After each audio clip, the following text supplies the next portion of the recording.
নমস্কার, দেখছেন নিউজ 18 বাংলা। মিমি রয়েছে আপনাদের সঙ্গে। আচ্ছা, একটা প্রশ্ন মনে খুব ঘুরপাক খাচ্ছে, ট্রেন জার্নি মানেই কি সেটা একটা আতঙ্কের চেহারা হয়ে দাঁড়িয়েছে সাধারণ মানুষের কাছে? কারণ রাঙাপানির কথাই ধরুন না, সেই রাঙাপানি যেখানে 17 জুন কাঞ্চনজঙ্ঘা এক্সপ্রেস শিয়ালদায় যাচ্ছিল, সেই ট্রেন ভয়াবহ দুর্ঘটনার কবলে পড়েছিল। সেই রাঙাপানিতে আবারও ট্রেন দুর্ঘটনা। এবার রাঙাপানিতে বেলাইন হয়েছে মালগাড়ি, মালগাড়ির দুটো বগি লাইনচ্যুত হয়েছে। দুর্ঘটনার জেরে বন্ধ ট্রেন চলাচল। 17 জুন এই রাঙাপানিতে কাঞ্চনজঙ্ঘা এক্সপ্রেসে দুর্ঘটনা ঘটে। মালগাড়ি দুর্ঘটনার প্রভাব রাস্তাতেও পড়েছে। রাঙাপানি লেভেল ক্রসিং দুর্ঘটনা, রাজ্য সড়কে যান চলাচল ব্যাহত। কথা বলবো পার্থ প্রতিম, আমার সহকর্মীর সঙ্গে। পার্থ, এই যে বারবার এই ধরনের দুর্ঘটনা ঘটছে, কখনো সিগন্যাল প্রবলেম হচ্ছে, কখনো ট্রেন ডিরেল হয়ে যাচ্ছে, সমস্যাটা কোথায়? এখানে তো বড়সড় প্রশ্ন উঠে যাচ্ছে রেলের রক্ষণাবেক্ষণ নিয়ে। রেলের কি লোকবলের সমস্যা? কোথায় সমস্যাটা? একেবারে তুমি যে কথা বলছিলে, রেলের বিরুদ্ধে কিন্তু গাফিলতির অভিযোগ করছে এবং রক্ষণাবেক্ষণের যে অভাব, সেটা কিন্তু প্রতিদিনই কিন্তু দেখা যাচ্ছে। কোথাও না কোথাও এই ধরনের দুর্ঘটনা ঘটছে। আর যেই রাঙাপানি, সেই লোকেশন যেখানে 1.5 মাস আগে ট্রেন দুর্ঘটনা ঘটেছিল, ভয়াবহ ট্রেন দুর্ঘটনা, বেশ কয়েকজনের মৃত্যু হয়েছিল, আবারও সেই রাঙাপানিতেই মালগাড়ি কিন্তু বেলাইন, দুটি বগি তেলের ট্যাঙ্কার বোঝায় মালগাড়ি যখন এই রাঙাপানি স্টেশনের পাশে যে তৈল শোধনাগার রয়েছে, নুমলিগড় রিফাইনারি লিমিটেডের অফিস, সেখানেই যখন ঢুকছিল, সেইখানেই কিন্তু দুটি বগি বেলাইন হয়ে যায়, যার ফলে এখনও পর্যন্ত কিন্তু আপ এবং ডাউন লাইনের ট্রেন চলাচল সম্পূর্ণভাবে বন্ধ হয়েছে। তোমাকে আবার এটাও জানিয়ে রাখি, এই সেই রাঙাপানি এবং এই যে পাশে যে এনআরএল যে রয়েছে তৈল পরিশোধনাগার, সেখানেও কিন্তু মাস কয়েক আগে একইভাবে কিন্তু লাইনচ্যুত হয়েছিল মালগাড়ি। অর্থাৎ একই জায়গায় বারবার করে কিন্তু এই মালগাড়ি লাইনচ্যুত হচ্ছে। স্বাভাবিকভাবে রেলের বিরুদ্ধে কিন্তু যে রক্ষণাবেক্ষণ, তাতে কোথাও খামতি রয়েছে কিনা সেসব নিয়ে কিন্তু প্রশ্ন ইতিমধ্যে উঠতে শুরু করেছে। তোমাকে জানিয়ে গিয়ে ঘটনাস্থলে ইতিমধ্যে এনজিপি থেকে রিকভারি ভ্যান পৌঁছেছে, পদস্থ রেলের কর্তারায়, রেলের ইঞ্জিনিয়াররা সেখানে গেছে। কীভাবে দুর্ঘটনা ঘটলো, কোনো ত্রুটি ছিল কিনা, কারো গাফিলতি ছিল কিনা, এইসব প্রশ্ন কিন্তু এখন উঠছে এবং সেসব বিষয়ে কিন্তু খতিয়ে দেখছে রেলের পদস্থ আধিকারিকরা। এবং ঘটনাস্থলে পৌঁছে যাতে দ্রুত যে বেলাইন হয়ে পড়েছে, যে দুটি বগি যাতে ট্র্যাকে ফিরিয়ে যাতে আবারও এই আপ এবং ডাউন লাইনে অন্তপক্ষে ট্রেন চলাচল স্বাভাবিক করা যায়, সেই চেষ্টায় চালাচ্ছে কিন্তু রেল। যেমনটা তুমি বলছিলে, শুধু রেল চলাচলই যেমন ব্যাহত হচ্ছে, ঠিক পাশাপাশি যে রাঙাপানি সেখানে যে রাস্তা, সেই রাস্তাতেও কিন্তু যান চলাচল সম্পূর্ণভাবে বন্ধ রয়েছে। সব মিলিয়ে একেবারে কিন্তু দুর্ভোগ চরমে উঠছে, একদিকে রেল যাত্রীদের, ওদিকে নিত্যযাত্রীদের। কেননা বারবার করে রেল দুর্ঘটনা, আবারও সেই লোকেশন রাঙাপানি, এবং রাঙাপানিতে আমরা জানি যে মাস দেড়েক আগেই ভয়াবহ ট্রেন দুর্ঘটনা ঘটেছিল, কাঞ্চনজঙ্ঘা এক্সপ্রেসে বেশ কয়েকজনের মৃত্যু হয়েছিল। আবারও কিন্তু সেই লোকেশন রাঙাপানি, এবং সেখানে মালগাড়ির দুটি বগি লাইনচ্যুত কীভাবে হলো, স্বাভাবিকভাবে এইসব প্রশ্নগুলো উঠছে। কার গাফিলতি রয়েছে কিনা, লাইনে কোনো ত্রুটি ছিল কিনা, এইসব বিষয়ে কিন্তু এখন ক্ষতি দেখছে রেলের পদস্থ আধিকারিকরা। এবং ইতিমধ্যে কিন্তু বিভাগীয় তদন্ত শুরু করেছে উত্তর পূর্ব সীমান্ত রেলে। সব মিলিয়ে এখন যাতে দ্রুত এই রেলপথদের ট্রেন চলাচল স্বাভাবিক করে, সেই চেষ্টায় কিন্তু চালাচ্ছে রেলের কর্মীরা। মিমি, পার্থ, এই যে বেলাইন হয়েছে যে কামরাগুলো, সেগুলো সরানোর কাজ কি শুরু হয়েছে এখন?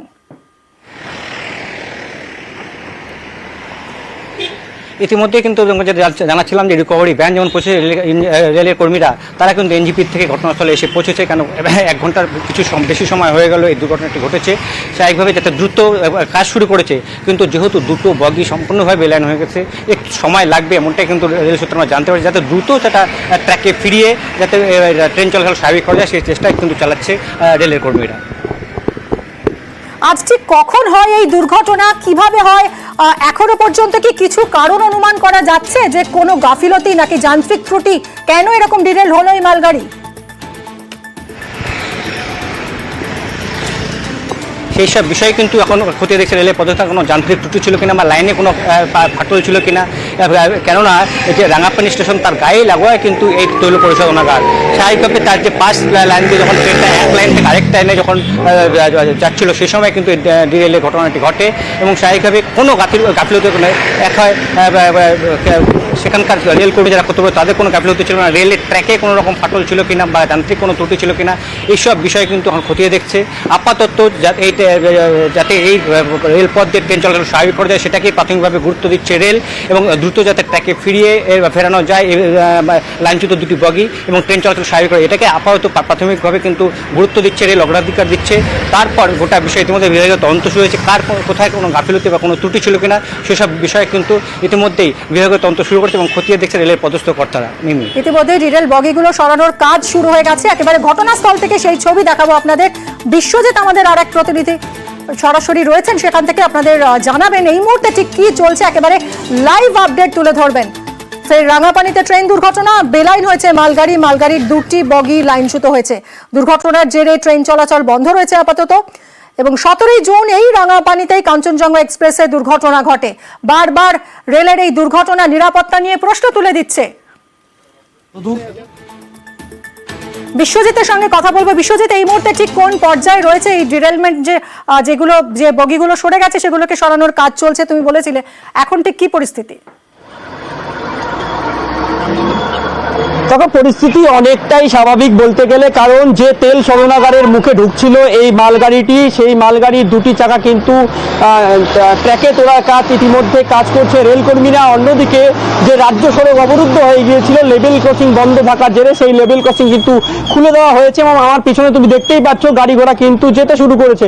প্রায় দীর্ঘ 30 মিনিট ধরে এই যে রাজ্য সড়ক, যার একদিকে কিন্তু উত্তরবঙ্গ মেডিকেল কলেজ রয়েছে এবং অন্যদিকে রয়েছে ফাঁসি দেওয়া, এই গুরুত্বপূর্ণ সড়ক কিন্তু অবরুদ্ধ হয়ে যায় এবং এই যে বারবার যে মালগাড়ি এখানে লাইনচ্যুত হয় তা কিন্তু স্থানীয়রা ক্ষোভ প্রকাশ করছে এবং তাদের দীর্ঘদিনের দাবি যে এই যে রেল লেভেল ক্রসিং রয়েছে সেখানে কিন্তু তারা চাইছিলেন যে দ্রুততার সঙ্গে রেল যেন একটা কোনো ব্যবস্থা নেয়, যাতে এই যে অবরুদ্ধ, কোনো দুর্ঘটনা ঘটলে এই লেভেল ক্রসিং প্রথমেই অবরুদ্ধ করে দেওয়া হয়, সেই দিক থেকে কিন্তু রেলের গুরুত্ব দেওয়া উচিত।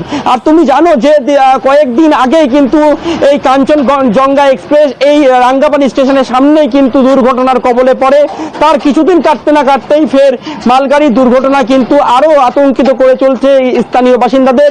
তবে রেল কর্মীরা তারা কিন্তু ঘটনাস্থলে কাজ শুরু করেছেন এবং কিছুক্ষণের মধ্যেই এই যে মালগাড়ি বেলাইন হয়েছিল তাকে কিন্তু ট্র্যাকে তোলা হবে এবং তারপরেই কিন্তু যে কয়েকটি রেল মালগাড়ি কিন্তু এখন লাইনে দাঁড়িয়ে আছে সেগুলোকে কিন্তু যাতায়াত করা হবে। তবে তোমাকে বলে রাখি যে লেভেল ক্রসিং কিন্তু বন্ধ হয়েছিল তা কিছুক্ষণ আগেই কিন্তু খোলা হয়েছে।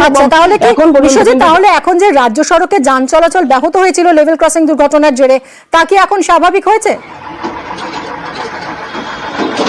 দেখো, একেবারে পুরোপুরি স্বাভাবিক। দীর্ঘ পথ ধরে কিন্তু এই যান চলাচল বন্ধ হয়েছিল, তবে পুরোটাই কিন্তু স্বাভাবিক হয়েছে। আমি তোমাকে একটু ছবির মধ্যে দিয়ে দেখানোর চেষ্টা করব।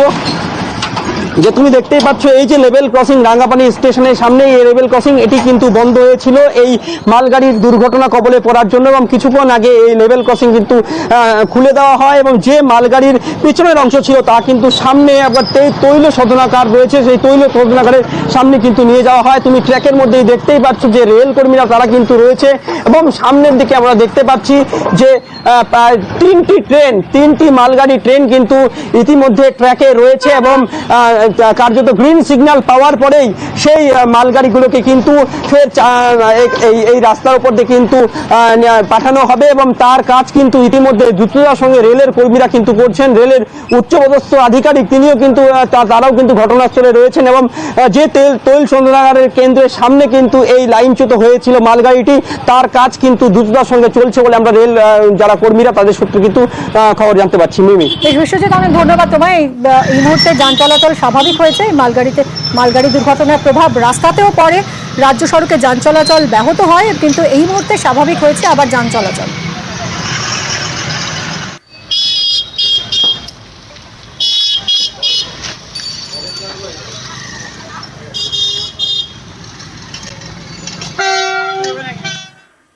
এদিকে রেল দুর্ঘটনায় নীরব মন্ত্রী, সংসদে রেলমন্ত্রীর মুখে বুলেট ট্রেন।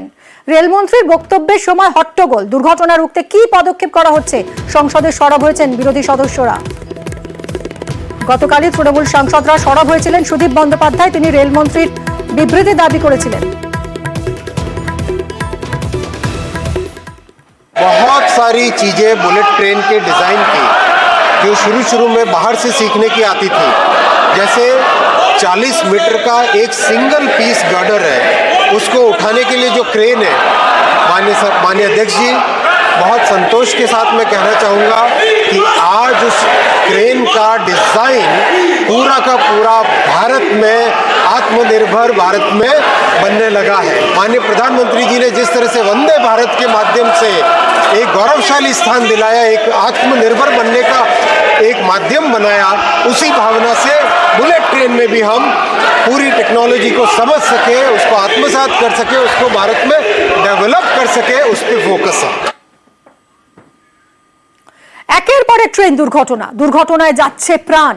বারবার প্রশ্ন উঠছে যাত্রী সুরক্ষা নিয়ে, আর এরই মাঝে ফের দুর্ঘটনা, আর এবার ঝাড়খণ্ডে আবার মৃত্যু। অনেকেরই প্রশ্ন, যাত্রী সুরক্ষা বলে কি তাহলে কিছুই নেই? প্রাণ হাতে নিয়ে কি ট্রেনে উঠতে হবে? এই নিয়েই তরজা তুঙ্গে। 35,000 करोड़ रुपए होता था 2014 में, आज 2,62,000 करोड़ यानी 2,62,200 करोड़ रुपीस का एलोकेशन है।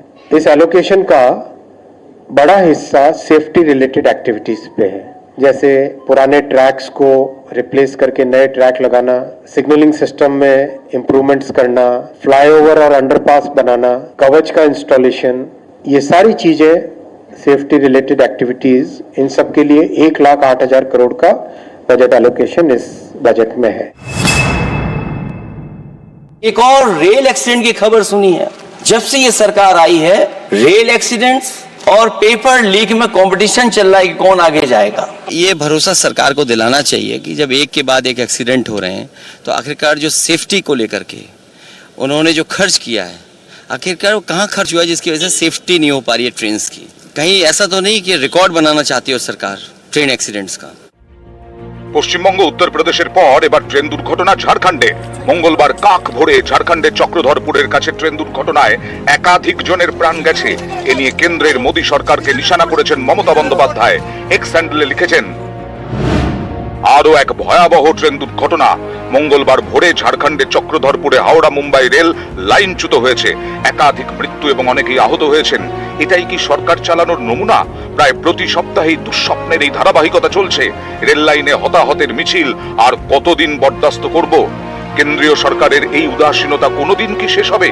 ট্রেন দুর্ঘটনা নিয়ে লোকসভায় সুর চড়ান তৃণমূল সাংসদ সুদীপ বন্দ্যোপাধ্যায়।